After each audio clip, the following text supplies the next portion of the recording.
Hello, and welcome to yet another completely unprofessional unboxing. Scott here, and I am back after about 5 weeks or so of personal issues, repair issues, health issues, and whatnot. Finally have been provided the time, thankfully, to come back and do another recording. So, I won't bore you with the details. Some of you who follow me on the socials know, the couple things that I've dealt with, but it is behind me, and now we're looking forward to the future, as always. And so I think the easiest way for me to get back into the groove, because believe it or not, you take some time off from doing these things, and you lose a lot of muscle memory. I'm still a little bit apprehensive as to how this might turn out. My sound seems to be a little bit off, but we will see. So, as I said before, the easiest way to get back in the groove of things is to do what I do best, and that's do an unboxing. So, Christmas has come early here at the OrcusDorkus household, thanks to the wonderful people at Planet X Games, Levi Combs, and all the talented people that he has working with him to bring forth the wonderful goodies that are inside this box, and I can't wait to take a look and see what is inside.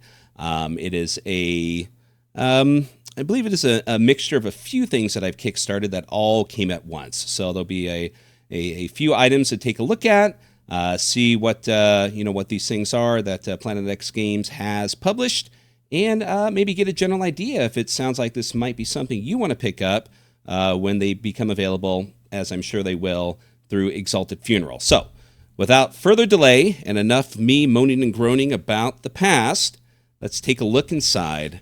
I do have my trusty Coleman camping steak knife here, but I don't think I need it, as this comes in a nice, neat package that I can just unzip. So, we will see.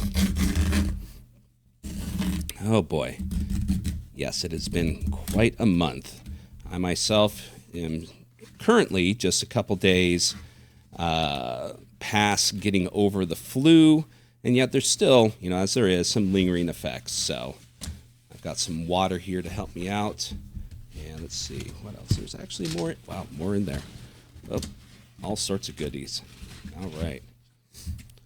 Okay, let's see. Is that it? That seems to be it. So I think a couple of these are recent ones, and some maybe ones that I just picked up that I didn't have as add-ons. But let's see, is that personal information? Oh no, that's not. Okay, turning it over. Let's see what we got. We've got a barf bag that goes with the Currents at Howling Crater. I believe this was made available through when this came out originally as a 5e module, I believe, and this was a very much sought after piece of tabletop RPG collectible swag, and now it is mine, where it will sit on a shelf until I get so sick and I have nothing else to use, and I will put this to good use. But until then, it will sit as a trophy, awaiting someone of more discernible tastes, or I should say less discernible tastes. All right, let's see. What do we have here? Okay, so first and foremost, we have, let's just move these aside. We have a large module here, and it is an Occurrence at Howling Crater, a level 4 adventure by Levi Combs and Jeff Seifert. As I said, this was originally a 5th edition module, but has been converted to be compatible with Dungeon Crawl Classics and Mutant Crawl Classics. And if you're not familiar with Planet X Games and Levi Combs, he does so many of these wonderfully fantastic, kind of gonzo, kind of crazy adventures that don't really fit within the intended aesthetic of the 5th edition Dungeons and Dragons rules, but it's those alone, for me, is what keeps and maintains 5th edition as viable. If you're not into a lot of the material that WotC has put out over the past year or so, So even if you're not a DCC fan or a MCC fan, definitely go out and check out this and his other modules for 5th edition. You will not regret it. It will probably be one of the best adventures that you play for 5th edition. So, but just taking a quick look inside, this is a 4th level adventure. So definitely this would be, if you're lucky enough to make it to that level in Dungeon Crawl Classics, this would be a nice cherry on top to play through that level and have a fantastic adventure that that rivals, many of the popular Goodman Games adventures. So, but taking a quick look, I just like giving credit where credit is due. And we have, as stated, written by Levi Combs and Jeff Seifert. The cover art done by Adrian Landeros. The interior artists are Ed Bickford, Tim Burns, Adrian Landeros again, John Russell, J.E. Shields, Dan Smith, and Dean Spencer, with cartography provided by Carl Stjernberg. I think I got that right. And, of course, the additional administrative aspects of layout and graphic design, Tracy Steele, edits and sort of joyless tasks. Jeff Seifert, oh, poor tabletop RPG editors. They don't get any respect, and so on. So, so what is this game? Is there a description on the back? Yes, I like to use these because a lot of the adventures can get a little on in their description, and I'm not going to go through this in detail, so I've got others to get to. So, see Howling Crater and die. Murderous incursions echo across a forgotten wasteland amid whispers of a long-forgotten civilization of steel and fire. Born in a swirling inferno of radioactive dust and powered by ancient alien astronaut gods. Can your characters fight their way past this mutated, maniacal cult of alien-worshipping hillbillies to explore the truth of Howling Crater? Do they dare penetrate the inner mysteries of an ancient crashed ship and put a stop to the biological terrors that now run loose? Will they discover the true, terrifying secret behind the horrible happenings at Howling Crater? And yes, and there are reviews of this. So, as stated, very much enjoyed by people who have played the 5th edition. I assume that what these are from. Let's see here. I'll just pick the top one. If the Hills Have Eyes had a baby with Plan 9 from outer space and let the baby do crack in a spaceship, you'd get an occurrence of at Howling Crater. I mean, I'm not going to read the rest. What more do you need to know to get you to purchase this game? So let's just take a quick look inside. So table of contents, we've got introduction, background, rumors, wandering monster list. Y'all come on, meet the family, and onward and upward through the adventure. And with 1, 2, 3, 4, 5, 6, 7, 8, 9, 10, 11, 12 appendices. I think that's how you say it. Usually that's, that is provided in other DCC scenarios. So it's kind of flipping through it. And of course, what's going to be included inside, as always, with Planet X Games, is a variety of wonderful black and white art provided by the many, many talented artists that are, usually associated with Planet X Games. So, all right. So this, it sounds like a fantastic adventure that definitely rolls easy into, the actual aesthetic of what most people consider to be associated with Dungeon Crawl Classics. All right, so yes. And just considering some of the terminology used, I'm curious.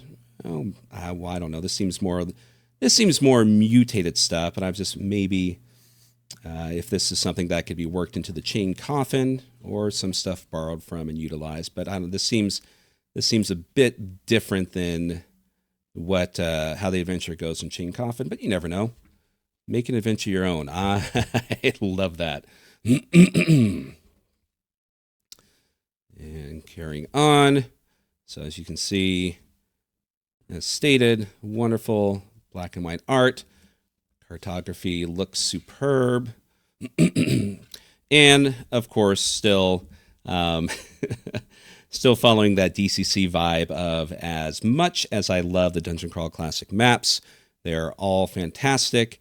Unfortunately, they can only be usable within most games with a bit of creative Photoshop editing if you're going to print them out and or use them on a VTT, because they tend to have spoilers on the border, kind of giving away certain things within the storyline or monsters you might meet or other things such as that. But nonetheless, it doesn't take away with the beauty and talent that goes into making these maps.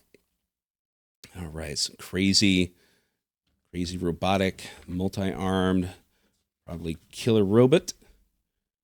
And so we continuing on and flipping through. So it's looks like it's a fairly lengthy adventure. So definitely one that you would probably need to handle over a few sessions.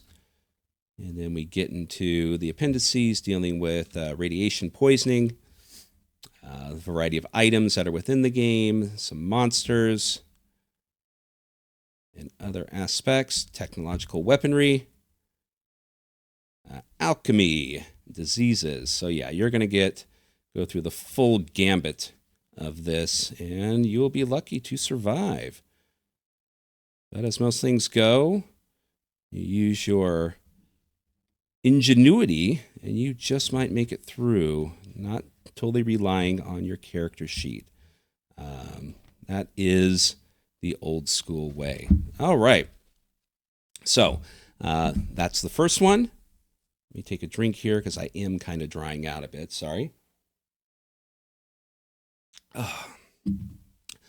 All right. Next up, what do we have here? We have Dungeon Malarkey by Planet X Games with Levi Combs and Tony Avina. With interior art by Adrian Landeros and J.E. Shields, layout by Tracy Steele, and Bitchin' Space Camaro by Lawrence Hernandez. So let's see here. So this, I believe, is supplemental material. Is there anything on the back cover here? Oh, it's just one of their hilarious homages to comic book advertisements. But yeah, so another thing Planet X Game. Hello viewers, Future Scott here, and as you probably already know, the previous video that I uploaded took a giant dump in the sound department.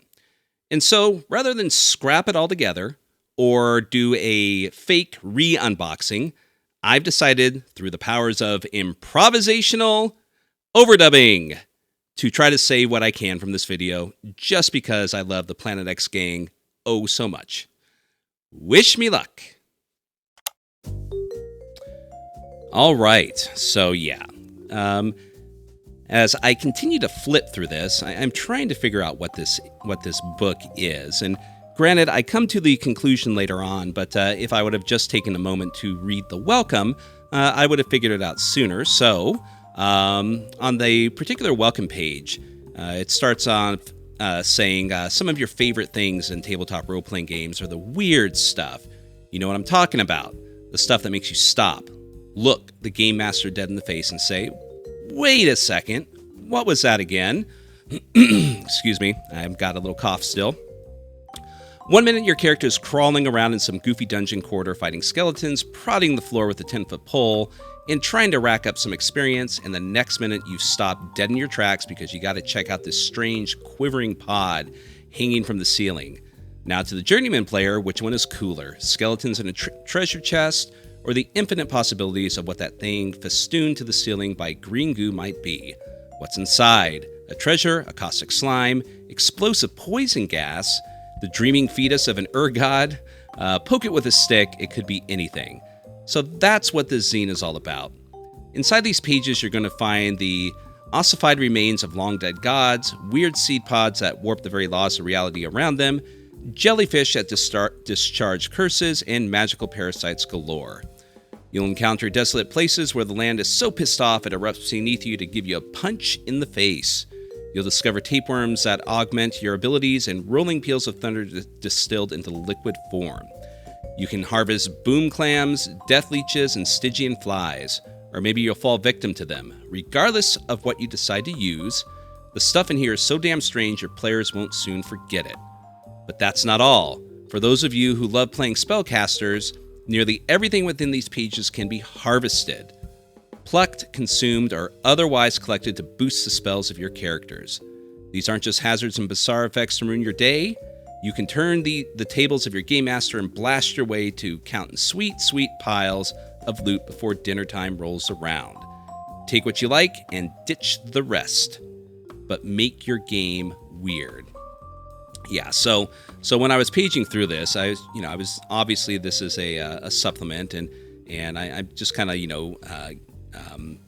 reading through it a little bit to myself as I'm kind of taking a look at it. I'm going to go, what is this? And suddenly I see the alchemist lore portion of it, and then realize that yes, these are meant to be certain types of either organic, biological, odd, strange things that not only can you harvest, fight, but you can also use for alchemical sources or sell in case you don't have anyone in that group that can utilize those.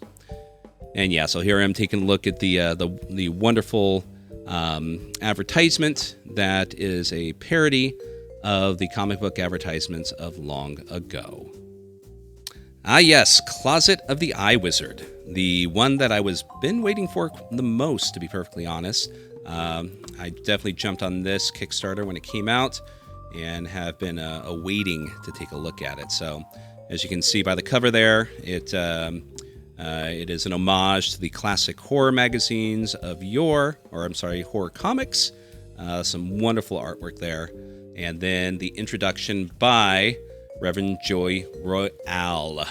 Chow Paisans. Hopefully I will keep up with how I'm reading it. Basic pizza evolves into great pizza when the chef recognizes the strengths of the individual ingredients and unites them to deliver one collective pow to the kisser. Boom! Fresh out of the oven comes Wizard Hat Pizza, served hot by Laws the Eye Wizard. The not-so-secret ingredient, friendship. Hoping I'm pronouncing that Laws right, or Lowe's, but I'll stick with Laws. Marvel at the artists and the writers as they blend their retrospective flavors to create something new and fantastic. Savor the exotic imaginations harvested from around the globe. You're holding evidence of true magic in this world. Friends and strangers come together to make something awesome. There are the connections that make the adventure. Then there are the connections that are made from the adventure. We can learn much from the beauty of role-playing games and projects like this one. Go ahead and try on a couple of these hats with some of your old pals. Get weird and share the experience with new friends or strangers, just like the contributors did when making this project. Give pineapple a chance as a topping. Be brave. Just as Laws and the crew did in the creation of this tome, let's embrace our strength and join forces through collaboration and creativity to save the world. Enjoy every slice and stay cool. But think you know, if eating pineapple pizza is a litmus for bravery, I will remain a cowardly lion. Yes. So let's see. And obviously I'm laughing at my own jokes, as I do quite frequently in these videos. So let's see, where is it that I go to next? Turn the page, jackass. Wow, I guess I read it quicker than I did the first time. Oh. All right, so yeah, so I continue to flip through it. And one of the things that I noticed is as I'm going through this, and this is and obviously an eye monster kind of theme, but also it is a chapeau theme book, with every chapeau being an individual creation of a variety of talented people, and each with their own individual artists to highlight them. So yes, there is some fantastic and hilarious items in here. I think when I get to the one that I originally read, you'll see what's so hilarious about it. So yes, it's Daniel J. Bishop. There's Skeeter Green in here. LFOSR has a contribution with some definitely fantastic art that dictates the LFOSR mood. You'll see Bob Brinkman has his own entry in here, and many others. Dieter Zimmerman, Dirk Stanley, Levi Combs himself, and so on. So, but there's, when I get to it, the one that kind of caught my eye initially was Dirk Stanley's, and you'll soon find out why. This particular hat is fantastic. And then there I'm taking a look at Brian Shutter and Mustafa Becker, his artwork, and of course Brian Shutter being the author of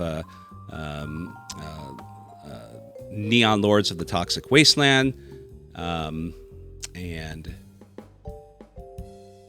both of which are fantastic people. So so still flipping, kind of taking a look at it, and I'm realizing that these are all every page of art is its own and just individual to the items here.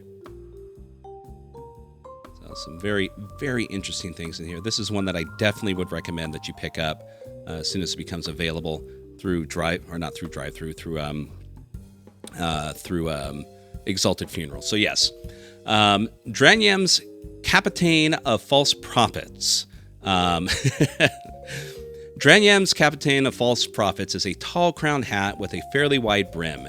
It is bright blue in color and has a dark blue band around the base of the crown with a small brass buckle that features a silhouette of twins holding hands.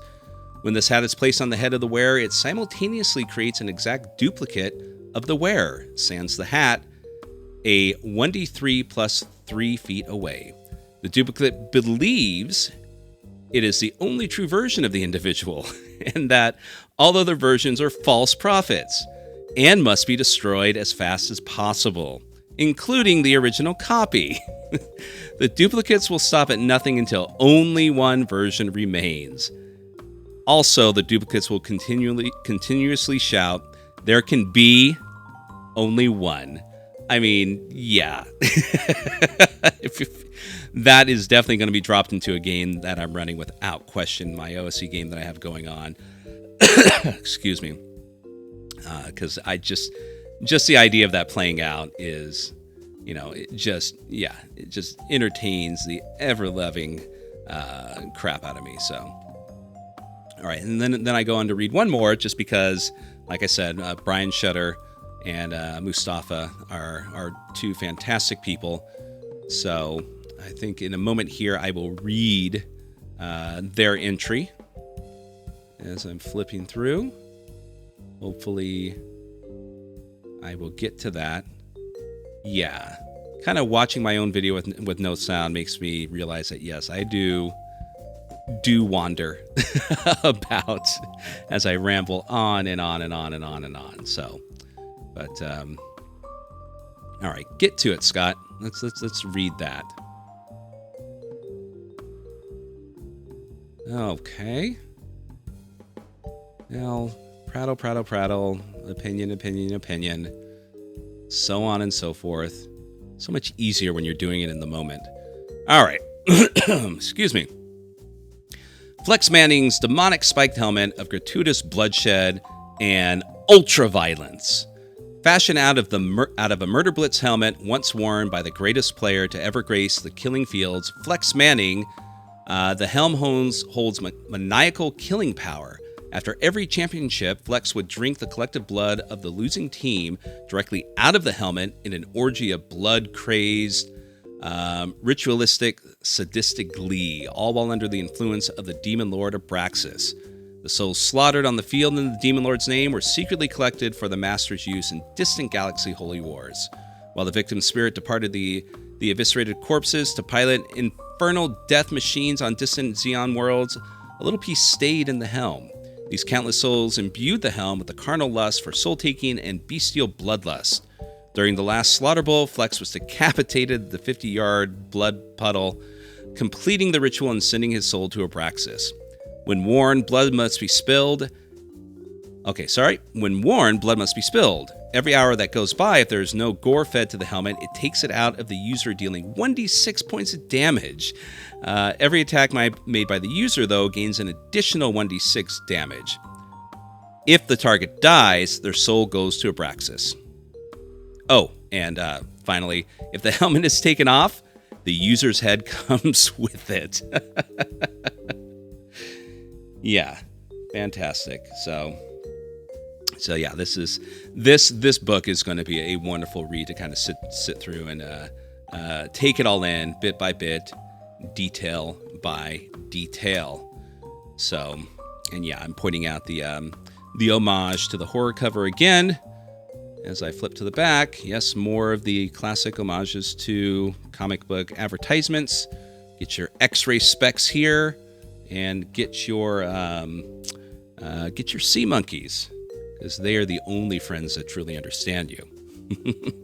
So, all right, Scott, let's see. Yeah, wow, I can't believe I lost a whole 13 minutes of me babbling. There we go. All right. And there you have it. Yeah, fantastic books, every single one of them. Highly recommend that if they're out in PDF, you should grab them once they're available in a hard copy form.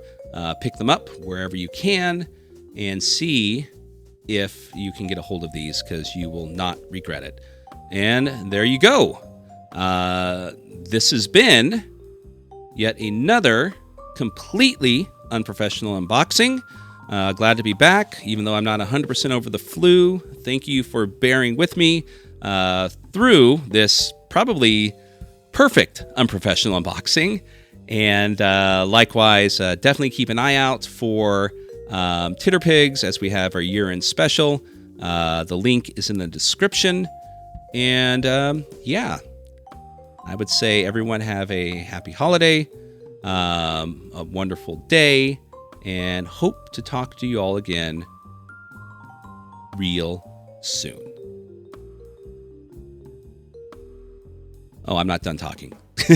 So let's see. Let's see if I can bullshit for one more minute. Yada, yada, yada. Titterpigs. Thank you for watching. Definitely check out Planet X Games. Go out and have some fun. Stop whining and complaining on the social medias. Be a better person. Be a positive force in gaming. And I don't know. Overall, just, remember, at the end of the day, it's about having fun and not getting angry over the silly stuff. There you have it. Almost done. Any more words of wisdom? I don't think I have, but yep. I hope that I never, ever have to do this again.